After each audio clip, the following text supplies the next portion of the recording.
Alerj Debate de hoje vai falar sobre a hanseníase, uma doença que não foi erradicada e continua gerando preconceito. Para falar sobre esse assunto, recebemos o deputado João Pedro, do Democratas, e o doutor Flávio Hércules, que é dermatologista e coordenador do Programa de Hanseníase de Duque de Caxias. Sejam bem-vindos ao nosso programa.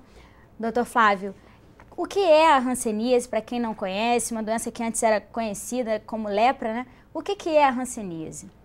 Inicialmente, eu gostaria de agradecer o convite ao deputado João Pedro e aproveitar esse espaço importante para divulgar para a população sobre uma doença que, infelizmente, ainda é um problema de saúde pública no nosso país.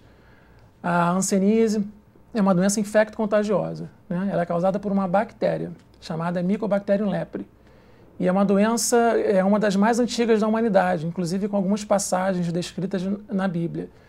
E é uma doença que é transmitida através da respiração, né? Então isso é importante porque se alguém tiver algum conhecido que esteja tratando hanseníase, não há o risco de contrair a doença ao encostar na pele dessa pessoa. A bactéria entra no organismo pela respiração.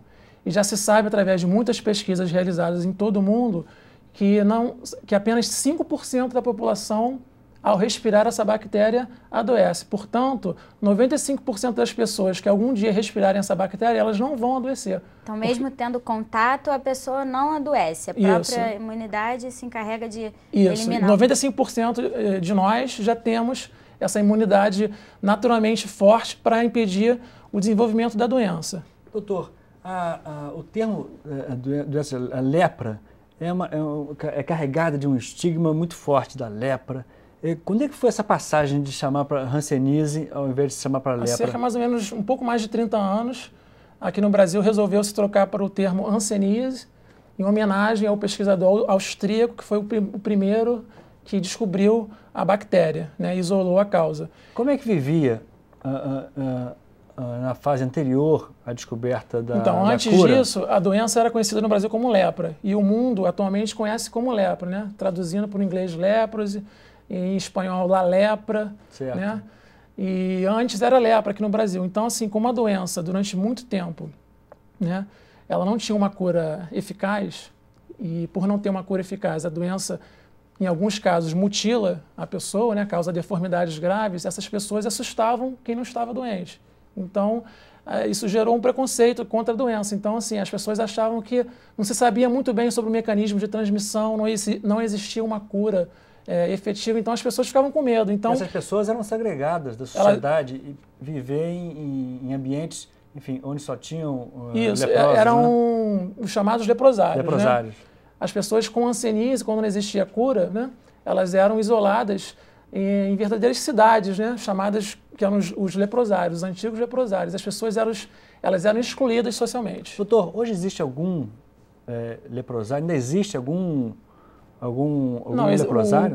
Atualmente existem resquícios do leprosário porque eles já foram desativados há mais de 20 anos. Tá? No início da década de 70 começou o processo de desativação dos leprosários. E o que ocorreu é que algumas cidades, inclusive, cresceram em torno de antigos leprosários. Aqui no Rio de Janeiro é a antiga colônia de Curupaiti, que hoje em dia funciona um hospital, onde é uma das referências estaduais para casos complicados da doença. E não existe nenhum caso mais em que a pessoa precise ficar totalmente isolada, como se fazia antigamente? Não, inclusive às vezes acontece isso, né? Por exemplo, está na emergência e chega o paciente e diz que é portador de hanseníase e às vezes existe uma desinformação de querer isolar esse paciente numa enfermaria, como se faz com uma tuberculose muito bacilífera. Na hanseníase não existe essa necessidade porque a doença ela tem uma contagiosidade baixa, nem todos, a maioria não vai adoecer. E para adoecer é necessário que você esteja dentro daqueles 5% que tem pouca imunidade e o contato com a bactéria tem que ser um contato repetido, não é um contato ocasional. O senhor falou que o contato se dá através da respiração. Da via respiratória. E aí como é que isso acontece? É como numa gripe, por exemplo, pelo espirro, pela tosse? É uma pessoa, geralmente próxima a você, que tem a forma contagiosa chamada multibacilar, que ainda não se tratou. Então, ela está eliminando o bacilo pela respiração para o meio ambiente. Então, eu, que ainda não estou doente, respiro esse ar e introduzo a bactéria no meu organismo. O que acontece, às vezes, é do paciente chegar no posto de saúde, ele ser o único doente na família. Então ele pergunta e questiona de quem eu peguei. Certo. Então ele pegou no Brasil mesmo, porque a hanseníase é uma doença que no início ela é assintomática. Então ela começa como? Com uma mancha branca, entendeu? Com perda de sensibilidade. Então, todo mundo que tem hanseníase transmite hanseníase ou não?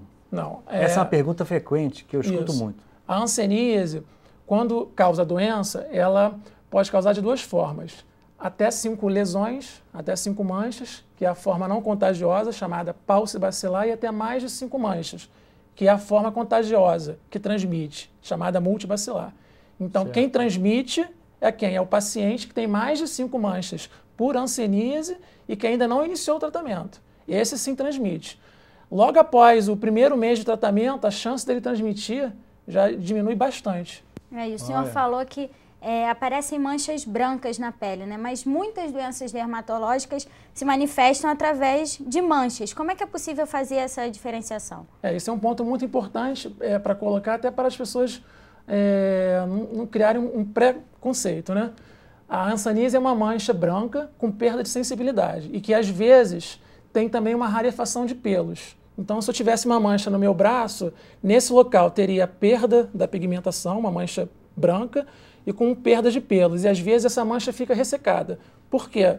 Porque há um comprometimento das terminações nervosas nessa mancha. Isso leva à perda da sensibilidade. Então, se eu encostar um algodão com uma água gelada, a pessoa não vai ter a capacidade de dizer que está gelado, como ela teria na pele vizinha que está normal. Essa sensibilidade da temperatura, da dor, que a pessoa não tem a principal diferença. Isso. Primeiro ele perde a sensibilidade térmica, que é saber dizer se está quente ou frio. Depois a dolorosa. Então, se você der um beliscão ou espetar uma agulha, ele já não sente. Isso já é mais tardiamente. No início, é a perda da sensibilidade para o calor e frio. Bom, doutor, a gente vai fazer um pequeno intervalo agora e a gente volta falando desses sintomas no próximo bloco.